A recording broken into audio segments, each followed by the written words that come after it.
Assalamualaikum warahmatullahi wabarakatuh. Kami dari kelompok 5 mata kuliah Ushul Fikih akan menjelaskan tentang kedudukan istihsan dan istishab.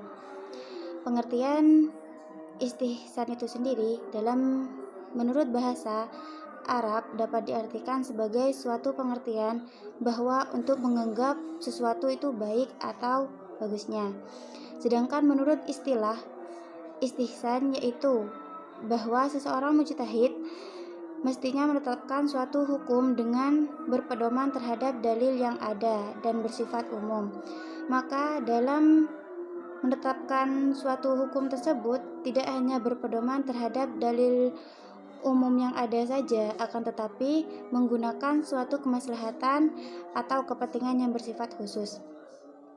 Seperti contoh istihsan dengan sunnah Rasulullah adalah dalam kasus seseorang lupa, ia makan dan minum saat berpuasa. Secara menurut kaidah umum yakni qiyas, puasa orang tersebut batal karena memasukkan sesuatu ke dalam tenggorokan dan puasanya tidak sampai pada waktu berbuka. Akan tetapi, hukum ini dikecualikan oleh hadis Nabi SAW yang mengatakan, siapa yang makan dan minum karena lupa, ia tidak batal puasanya, karena hal itu merupakan rizki yang diturunkan oleh Allah kepadanya. Sedangkan pengertian istishab, menurut secara bahasa, dapat diartikan sebagai kata menyeratakan atau mencari sesuatu yang ada hubungannya. Menurut istilah ulama fikih ialah tetap berpegangan pada hukum yang telah ada dari suatu peristiwa atau kejadian sampai ada dalil yang mengubah hukum tersebut. Atau dengan kata lain, ialah menyatakan tetapnya hukum pada masa lalu sampai ada dalil yang mengubah ketetapan hukum tersebut. Contoh dari istishab yaitu seperti contoh hukum wudhu seseorang dianggap berlangsung terus sampai adanya penyebab yang membatalkan, hingga merasa ragu apakah wudhunya masih ada atau telah batal. Maka berdasarkan istishab, wudhunya dianggap masih ada karena keraguan yang muncul tersebut tidak bisa mengalahkan keyakinan seseorang. Baik, saya akan melanjutkan pembahasan dari pemateri sebelumnya yang sudah membahas tentang pengertian ihtisan dan juga ihtisab. Dan saya akan melanjutkan membahas tentang macam-macam ihtisan dan istishab. Macam-macam ihtisan ditinjau dari adanya perpindahan suatu hukum.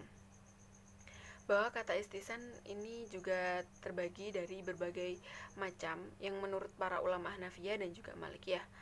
Menurut para ulama Malikiyah, membagi ihtisan ini terhadap ihtisan yang sanadnya urf, ihtisan yang sanadnya maslahah, dan ihtisan yang sanadnya rofu al-kharaj.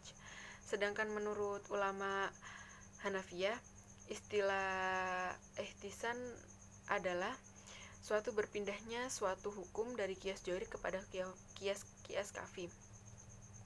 Contohnya yaitu berdasarkan qiyas johir bahwa hak tersebut yaitu adanya sesuatu pengairan tanah dari suatu pertanian dan hak lalu lintas di dalam harta wakaf tanah pertanian.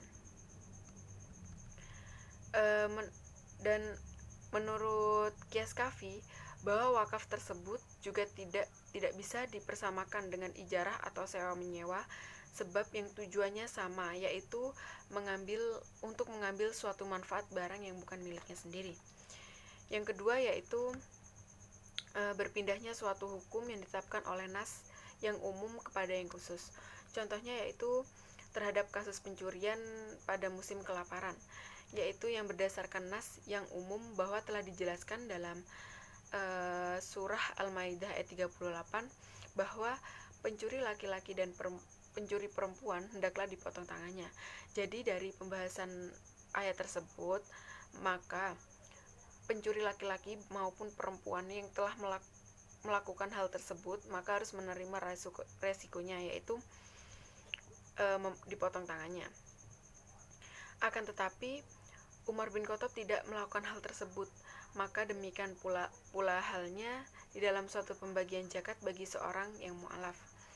Yang ketiga yaitu berpindahnya suatu hukum yang parakuli terhadap hukum yang merupakan kekecualian. Contohnya yaitu bahwa seseorang yang dititipi barang haruslah bertanggung jawab atas barang yang dititipkan kepadanya, dan kita harus menjaga barang tersebut dengan secara aman.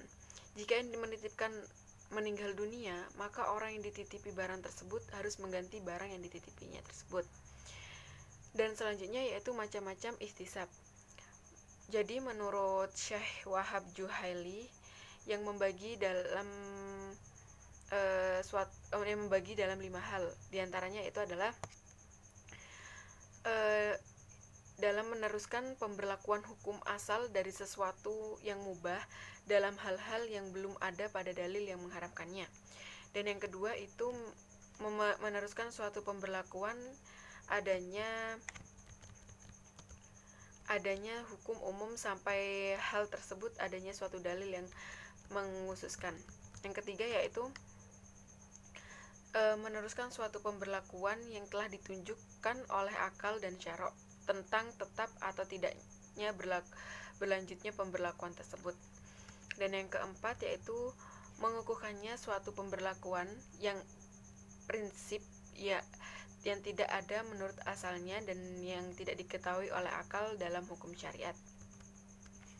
Dan yang terakhir yaitu mengukuhkan dalam adanya pemberlakuan suatu hukum yang ditetapkan dengan ijma pada hal yang dipertentangan oleh para ulama.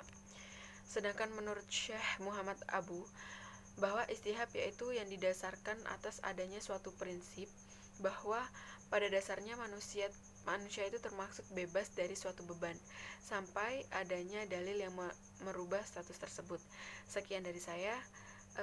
Pembahasan selanjutnya akan dibahas oleh pemateri berikutnya. Assalamualaikum warahmatullahi wabarakatuh. Di sini saya akan melanjutkan materi yang telah disampaikan oleh Mbak Dania dan Mbak Linda Yani. Di sini saya akan menjelaskan tentang kehujahan ihtisan dan kehujahan istishab. Pertama, saya akan menjelaskan tentang kehujahan ihtisan. Bahwa telah ditelusuri dari adanya suatu sejarah yang munculnya ihtisan sebagai suatu dalil hukum, dan berawal dari adanya persoalan-persoalan tentang adanya penerapan qiyas sebagai dalil hukum. Dalam beberapa hal qiyas, bahwa tidak dapat difungsikan dari ketidakrelevannya dengan adanya suatu masalah yang dimaksud.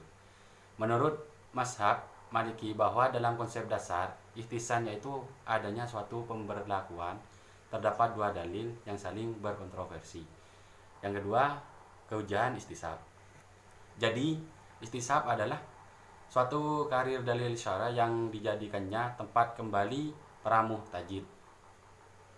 Dan untuk mengetahuinya suatu hukum secara peristiwa yang sedang dihadapinya, ulama usul pun berkata bahwa sesungguhnya istishab adalah suatu tempat yang beredar fatwa dan mengetahui adanya sesuatu menurut hukum yang telah ditetapkan baginya selama tidak terdapat dalil yang mengubahnya.